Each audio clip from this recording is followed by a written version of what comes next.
Ribuan warga Amerika kini mengepung gedung putih dan Trump Tower. Bukan untuk merayakan kemenangan perang, tetapi untuk menuntut satu hal, hentikan serangan terhadap Iran sekarang juga. Di jalanan Washington, New York, hingga San Francisco, masa membawa spanduk yang sama. Stop bombing Iran now. Ini bukan sekadar demonstrasi biasa. Di dalam Kongres, seorang veteran marinir bahkan berdiri di tengah sidang dan menuduh Amerika sedang didorong menuju perang yang tidak diinginkan rakyatnya.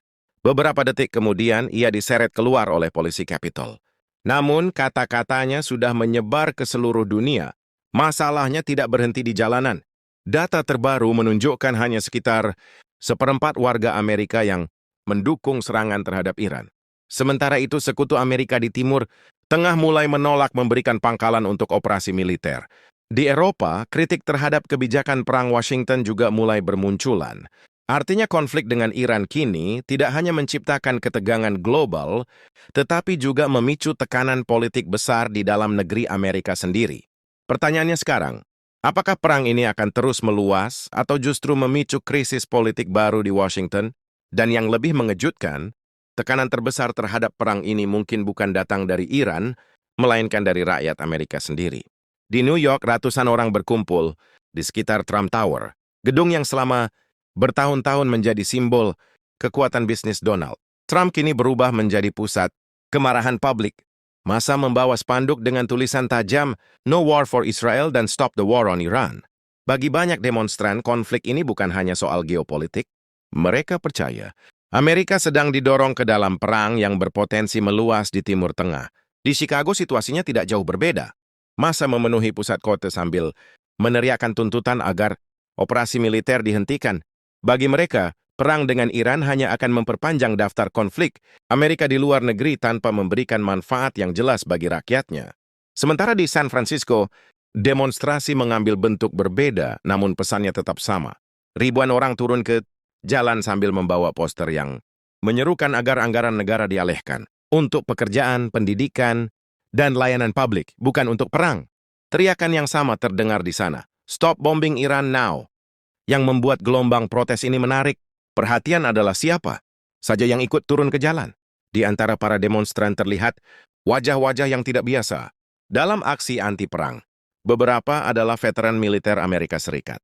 Orang-orang yang pernah mengenakan seragam dan berada di medan perang kini berdiri di jalanan untuk menentang perang baru. Satu momen paling dramatis terjadi di dalam Kongres. Dalam sidang subkomite Angkatan Bersenjata di Senat, seorang veteran marinir bernama Brian McGinnis tiba-tiba berdiri dan menyampaikan protes langsung dengan suara keras. Ia menyatakan bahwa Amerika tidak seharusnya berperang dengan Iran demi kepentingan negara lain. Kalimat itu hanya berlangsung beberapa detik sebelum aparat keamanan Capitol bergerak cepat dan menyeretnya keluar dari ruangan. Namun peristiwa itu sudah tersebar luas di media sosial. Dalam hitungan jam, video itu ditonton jutaan kali dan memicu perdebatan baru di seluruh negeri. Kehadiran veteran dalam gelombang protes ini memberikan makna yang lebih dalam. Mereka bukan sekadar aktivis politik atau pengamat luar. Mereka adalah orang-orang yang pernah merasakan langsung bagaimana perang sebenarnya terjadi.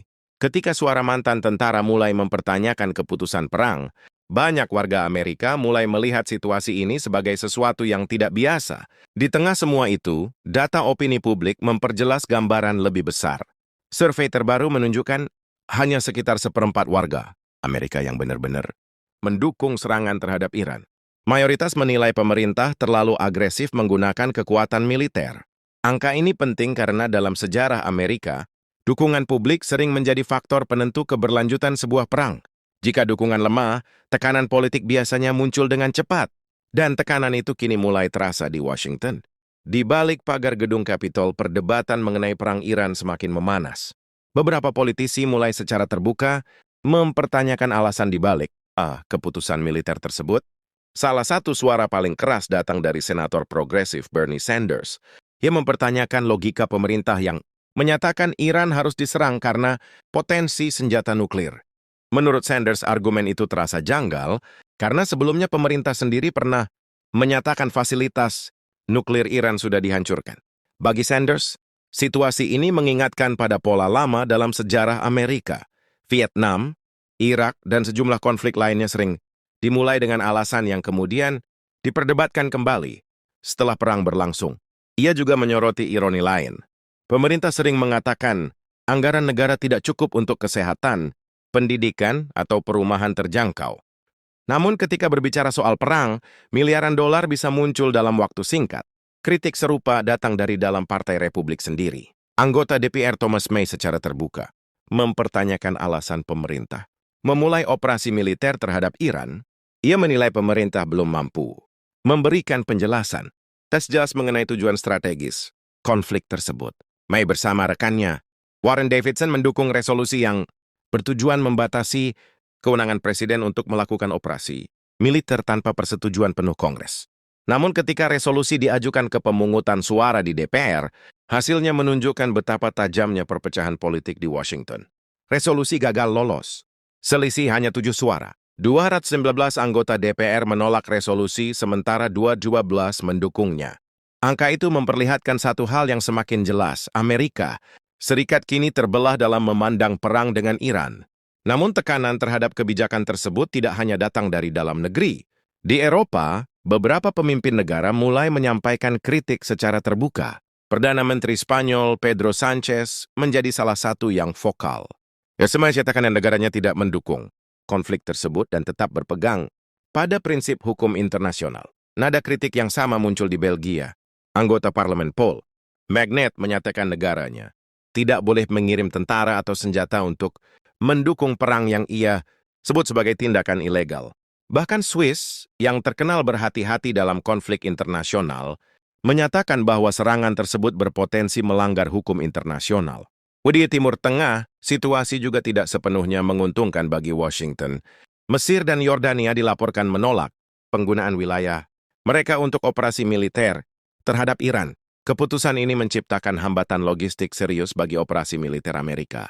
Lebih mengejutkan lagi, Arab Saudi dan Uni Emirat Arab juga dilaporkan mengambil posisi hati-hati dan memilih untuk tidak memberikan dukungan militer langsung dalam konflik ini. Langkah ini menunjukkan bahwa sekutu tradisional Amerika kini mulai menghitung ulang risiko dari perang regional yang lebih besar. Di luar lingkaran diplomasi, kemarahan publik juga muncul di berbagai negara. Di Pakistan, demonstrasi besar terjadi di Lahore dan Karachi. Massa mencoba mendekati konsulat Amerika Serikat dan situasi sempat memanas ketika laporan tembakan terdengar di sekitar kompleks diplomatik di Inggris. Puluhan demonstran berkumpul di luar pangkalan udara yang digunakan militer Amerika. Di London, ribuan orang berjalan menuju Kedutaan Besar Amerika Serikat dalam aksi protes anti-perang. Demonstrasi serupa juga terjadi di Vienna dan sejumlah kota di Jerman. Gelombang protes ini menunjukkan bahwa konflik dengan Iran kini bukan lagi sekadar masalah regional. Ia telah berubah menjadi isu global yang memicu reaksi di berbagai negara. Namun di balik semua ketegangan ini, ada faktor lain yang mulai menarik perhatian para analis. Perang yang berkepanjangan tidak hanya berdampak pada militer, juga berpotensi mengguncang ekonomi global. Ketegangan di Timur Tengah dapat mengganggu jalur energi dunia dan mendorong lonjakan harga minyak.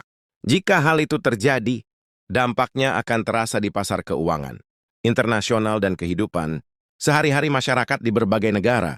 Bagi Amerika sendiri, biaya operasi militer yang terus meningkat dapat menambah tekanan pada anggaran negara. Dan di tengah tekanan publik, perpecahan politik, serta kritik internasional yang semakin kuat, pemerintah Amerika kini menghadapi dilema besar. Apakah konflik ini akan terus diperluas? Atau justru tekanan dari dalam dan luar, negeri akan memaksa Washington kembali ke jalur diplomasi? Dalam sejarah Amerika, perang di luar negeri seringkali berakhir dengan perubahan besar di dalam negeri. Pertanyaan yang kini mulai muncul di banyak tempat, bukan hanya tentang apa yang terjadi di Iran, melainkan tentang apa yang akan terjadi di Amerika sendiri. Jika perang ini terus berlanjut. अस्सलामुअलैकुम दोस्तों, जो है कि आपको हमारी वीडियो अच्छी लगी हो तो जो है कि हमारी वीडियो को लाइक कर दें और हमारे चैनल को भी लाजमी से सब्सक्राइब कर दें। और दोस्तों जो है कि आपको ऐसे वीडियो चाहिए तो हमारे चैनल को सब्सक्राइब कर दें और जो है कि बेल के आइकन को प्रेस करके ऑल पे सिलेक्ट कर लें ताकि ऐसे मज़ीद वीडियोस आपके पास पहुंचते रहें। तो चलिए दोस्तों जो है कि मिलते हैं अगली वीडियो में। तो अपने हमारे चैनल को लाजमी से सब्सक्राइब कर देना है और हमारी वीडियो को भी लाइक कर देना है। तो अल्लाह हाफिज़ दोस्तों, अगली वीडियो में मिलते हैं।